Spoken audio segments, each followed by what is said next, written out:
आप इस अचार को बिना धूप दिखाए भी बना सकते हैं। सिर्फ 15 मिनट में झटपट से जल्दी से बन जाती है और सालों साल तक इस अचार को बनाकर आप स्टोर करके रख सकते हैं, खराब बिल्कुल नहीं होगी। बहुत ही टेस्टी चटपटी वाली अचार बनकर तैयार है और इस अचार को बनाकर आप तुरंत खा भी सकते हैं।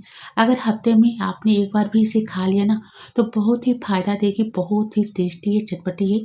दोबारा आप ज़रूर ट्राई करेंगे। लेकिन सबसे पहले हेलो दोस्तों, आपका स्वागत सुनीता किचन में। कहो कैसे हो आप? तो चलिए हम आपको बना के दिखाते हैं। तो यहाँ पे अचार बनाने के लिए आपको सबसे पहले नींबू लेना है। नींबू जब भी ले एकदम फ्रेश ले, ताज़ा ले। नींबू में दाग धब्बे बिल्कुल ना हो। नींबू लेने के बाद अगर आपको अचार बनाना है, कोई भी अचार बनाना है, बस आपको ये वाला प्रोसेस ज़रूर करना है। नींबू को हमने रात भर के लिए फिटकरी वाले पानी में भिगोकर छोड़ दिया। आधा चम्मच आपको फिटकरी लेनी है। फिटकरी हम आपको यहाँ पे दिखा रहे हैं। आधा चम्मच आपको फिटकरी लेनी है। फिटकरी को क्रश करके 5 से 6 गिलास पानी में डाल देना है। फिटकरी डालने से क्या होता है, जो नींबू में कसैलापन होता है, कड़वापन होता है, काफ़ी हद तक कम हो जाती है। बस इस तरीके से फिटकरी वाले पानी में नींबू को डालकर रात भर के लिए या फिर 4 से 5 घंटे के लिए डालकर छोड़ देना है। तो नींबू को हम फिटकरी वाले पानी से निकाल कर साफ पानी से अच्छे से धो लिए हैं। 4 से 5 बार आपको साफ पानी से अच्छे से धो लेना है और नींबू का सारा पानी आपको अच्छे से सुखा लेना है। आप चाहे तो इसे धूप में रख दीजिए या फिर पंखे के नीचे फैला कर रख दीजिए कि नींबू में पानी बिल्कुल ना हो। तो हम पहले नींबू को सुखा लेंगे।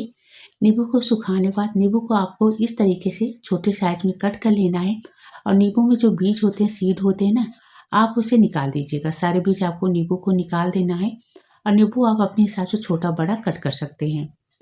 अब आपको यहाँ पे लेना है कुकर, क्योंकि हम 15 मिनट में बना रहे हैं, जल्दी से बना रहे हैं।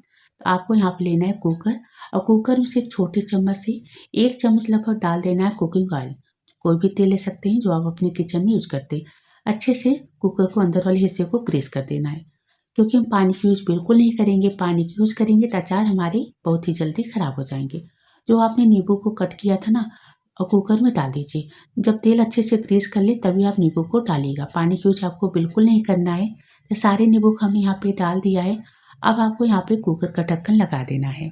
आपको यहाँ पे एक बात का ख्याल रखना है, कुकर में आपको सीटी बिल्कुल नहीं लगानी है। जैसे आपको लगे कुकर हल्की सी गर्म हो गई है, हल्की सी प्रेशर आ गई है, तुरंत गैस को बंद कर दीजिएगा। यहाँ पे हल्की सी प्रेशर आ गई है, गैस को हमने तेज ही रखा था। इस प्रोसेस पे हम यहाँ पे गैस को बंद कर देंगे। कुकर को हमें ठंडा नहीं करना है, तुरंत आपको प्रेशर निकाल देना है। तो इस तरीके से सीटी पकड़ते हुए यहाँ पे हम कुकर का प्रेशर तुरंत निकाल देंगे। अगर हम ज़्यादा पकाएंगे ना, नींबू हमारे ज़्यादा सॉफ्ट हो जाएंगे। बस नींबू को हमें हल्का सा सॉफ्ट करना है। मिनट के लिए आपको कुकर को गर्म करना है और तुरंत इस तरीके से प्रेशर निकाल देना है। तो आप यहाँ पे देख सकते हैं नींबू जो है ना हमारी सॉफ्ट हो गई है, जितनी हमें ज़रूरत थी। ज़्यादा सॉफ्ट करते तो नींबू हमारी यहाँ पे ज़्यादा मैसी मैसी हो जाती, जो देखने में बिल्कुल अच्छी नहीं लगती। तो गैस को तेज़ रखिएगा। बस 1 मिनट के लिए हाई फ्लेम पे कुकर को गर्म कर लीजिएगा इस तरीके से। अब यहाँ पे हम नींबू को चेक कर लेते हैं। तो कलछी में हमने थोड़ा सा नींबू निकाल लिया है और चम्मच इस तरीके से लेके दबा के दिखा रहे हैं। तब देख लीजिए नींबू हमारे अच्छे से सॉफ्ट हो गए हैं। इससे क्या होगा, हम अचार को तुरंत बनाकर खा भी सकते हैं। अब आपको यहाँ पे फिर दोबारा गैस चलाकर कढ़ाई रख देनी है और बड़े कप से 1 कप लेनी है चीनी और आधा कप आपको लेना है पानी। यानी जितना आप चीनी ले रहे हैं ना, उसके आधा आपको यहाँ पे पानी डाल देना है। फिर स्वाद बढ़ाने के लिए और टेस्ट देने के लिए यहाँ पे हम गुड़ का बूरा डाल देंगे। आप चाहे तो यहाँ पे गुड़ भी कद्दूकस करके या फिर छोटे टुकड़ों में तोड़कर डाल सकते हैं। आप चाहे तो इस नींबू के अचार को सिर्फ चीनी से भी बना सकते हैं। अगर आपको गुड़ का फ्लेवर नहीं पसंद है ना, तो आप इस अचार को सिर्फ चीनी से भी बना सकते हैं। लेकिन एक बात का ख्याल रखना है, इस अचार में आपको मिठास की मात्रा, चीनी की मात्रा आपको बढ़ा के लेनी है, क्योंकि नींबू में कसैलापन होता है। अगर आपने मिठास कम कर दिया तो नींबू का अचार आपको बहुत ही कसैली लगेगी, कड़वा लगेगी। इसलिए चीनी गुड़ जो भी लें उसे बढ़ा के लें। यहाँ पे हमने अच्छे से मिला लिया। आप देख लीजिए अच्छे से चीनी गुड़ घुल चुकी है। अब यहाँ पे हम मसाला डाल देंगे। जब इस तरीके से चीनी और गुड़ अच्छे से घुल जाए तब आपको यहाँ पे मसाला डाल देना है।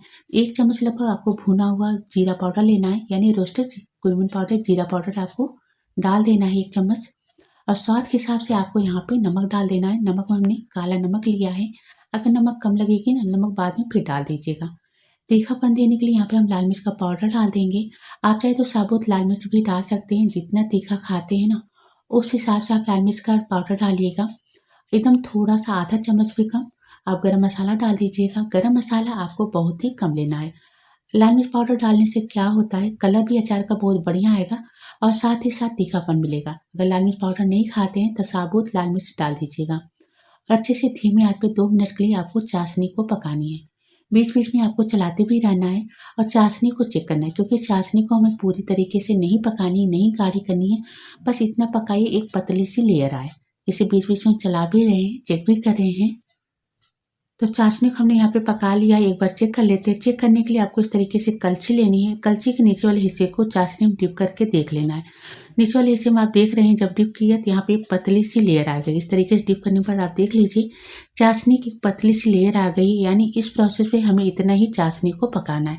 अगर इससे ज़्यादा चाशनी को हम अभी पका लेंगे ना, तो बाद में जैसे-जैसे अचार पकेगी, ऐसे-ऐसे चाशनी गाढ़ी होगी, फिर वहाँ पे चाशनी आपकी एकदम गाढ़ी हो जाएगी, थिक हो जाएगी। इसलिए अभी चाशनी को ज़्यादा नहीं पकाइएगा, एक पतली सी लेयर रखनी है। अब इस प्रोसेस में आपको नींबू को डाल देना है। नींबू को डालने के बाद आप इसे अच्छे से मिक्स कर दीजिए। गैस को आपको अभी तेज कर देना है। जब बॉयल आ जाए तो गैस को आप धीमा कर दीजिएगा। लो टू मीडियम फ्लेम पे गाढ़ा होने तक आपको इस अचार को पकाना है। एक बार अच्छे से इसे मिला दीजिए। यहाँ पे आप नमक चेक कर लीजिए, अगर नमक कम लगे नमक डाल दीजिएगा। बहुत ही टेस्टी चटपटी सिर्फ 15 मिनट में बनकर आप इस अचार को तैयार कर सकते हैं और सालों साल तक स्टोर करके रख सकते हैं। आप चाहे तो इस नींबू के अचार को बनाकर तुरंत खा भी सकते हैं। बस हमें इस चाशनी को अच्छे से पका लेना है, गाढ़ा करना है। अगर चाशनी में कच्चापन रहेगा ना तो हमारे अचार जो है, नींबू का जो अचार है ना, बहुत ही जल्दी खराब हो जाएंगे। बीच-बीच में आपको चलाते भी रहना है। गैस को आपको लो टू मीडियम रखना है और अचार को चाशनी को अच्छे से पका लेना है। चाशनी जैसे हल्की सी गाढ़ी लगे ना, तुरंत गैस को बंद कर दीजिएगा। ज़्यादा गाढ़ा कर लेंगे, जब अचार बनकर चाशनी बनकर ठंडी होगी ना, चाशनी जमने लगेगी। इसलिए चाशनी को ज़्यादा पतला भी नहीं रखना है, ना ज़्यादा गाढ़ा रखना है कि आपकी चाशनी ठंडी होने पर जम सी जाए। यहाँ पे हमने अचार को बना लिया है, गैस को हमने बंद कर दिया है। एक बार आपको दिखाते हैं। तो अब हम ये कलछी लेंगे और कलछी से आपको अचार को निकाल कर दिखाते हैं। तो आप देख लीजिए, जो चाशनी है न ज़्यादा गाढ़ी है न ज़्यादा पतली है, लेकिन ठंडी होगी, जैसे-जैसे ठंडी होगी आप देखेंगे चाशनी गाढ़ी हो जाएगी। तो ऐसे ही हमें चाशनी रखनी है। लेकिन यहाँ पे हम तड़का लगाते हैं। तड़का लगाना बिल्कुल ऑप्शनल है। तो गैस जलाकर कलछी में आधा चम्मच कुकिंग ऑयल डाल देना है। उसमें आपको आधा चम्मच थोड़ा-थोड़ा करके आधा चम्मच पंचफोरन तैयार करना है। पंचफोरन में आपको जीरा लेनी है, एकदम थोड़ी-सी अजवाइन लेनी है, कलौंजी लेनी है, सौंफ लेनी है, एकदम थोड़ा-सा मेथी दाना लेना है। एकदम थोड़ा-थोड़ा करके आधा चम्मच आपको पंचफोरन इस तरीके से तैयार करना है। उसे गरम तेल में डाल देना है और इसे आपको तड़का तैयार कर लेना है। आप चाहे तो इस प्रोसेस को आप स्किप कर सकते हैं, लेकिन तड़का लगाकर आप इस अचार को बनाएँगे ना तो अचार आपकी बहुत ही टेस्टी लगेगी। हमने तड़का को हल्का-सा लाल कर लिया है, ज़्यादा लाल नहीं करना है। अब इस तड़के को हम अचार में डाल देंगे और डालने के बाद अच्छे से मिक्स कर दीजिए और इसे ठंडा होने के लिए छोड़ दीजिए। जब ये ठंडी हो जाए ना, इसे किसी बर्तन में, काँच वाले बर्तन में भर के रख दीजिए। ऊपर से ढक्कन टाइट लगा दीजिएगा। आप देखेंगे आपके अचार सालों-साल बिल्कुल नहीं खराब होंगे। तो यहाँ पर जो अचार है, नींबू का खट्टा-मीठा अचार है, आप देख रहे हैं गाढ़ी हो गई है, रंग भी थोड़ा-सा डाउन हो गया, डार्क हो गया है। इस तरीके से आप नींबू का अचार बनाइए, बहुत ही टेस्टी है। अगर इससे ज़्यादा गाढ़ी चाशनी रखते ना तो ठंडी होने के बाद और गाढ़ी होती है, तब इसे हम निकाल के दिखाते हैं। फिर 15 मिनट में इस तरीके से नींबू का खट्टा मीठा अचार बनाकर तैयार कर सकते हैं और बनाकर आप इसे सालों साल रख सकते हैं। तो अचार को बनाकर हमने इस तरीके से बाउल में निकाल लेना है। जब ये अच्छे से ठंडी हो जाएगी, एकदम ठंडी हो जाएगी ना, तब इसे काँच वाले बर्तन में रख देंगे। ऊपर से ढक्कन को टाइट लगाएंगे, लेकिन जब ये ठंडी हो जाए तभी आपको इसे बर्तन में रखना है। कोशिश करिए काँच वाला ही बर्तन हो। अगर आपको नींबू का अचार, खट्टा मीठा अचार आपको पसंद आई है, अच्छी लगी है, तो ज़्यादा से ज़्यादा लोगों से शेयर कर दीजिएगा। लाइक वाले बटन को जरूर क्लिक करिएगा। फर्स्ट बार चैनल पर आए, चैनल को सब्सक्राइब करिएगा। मिलते हैं नई रेसिपी में, नई वीडियो के साथ। तब तक के लिए बाय बाय।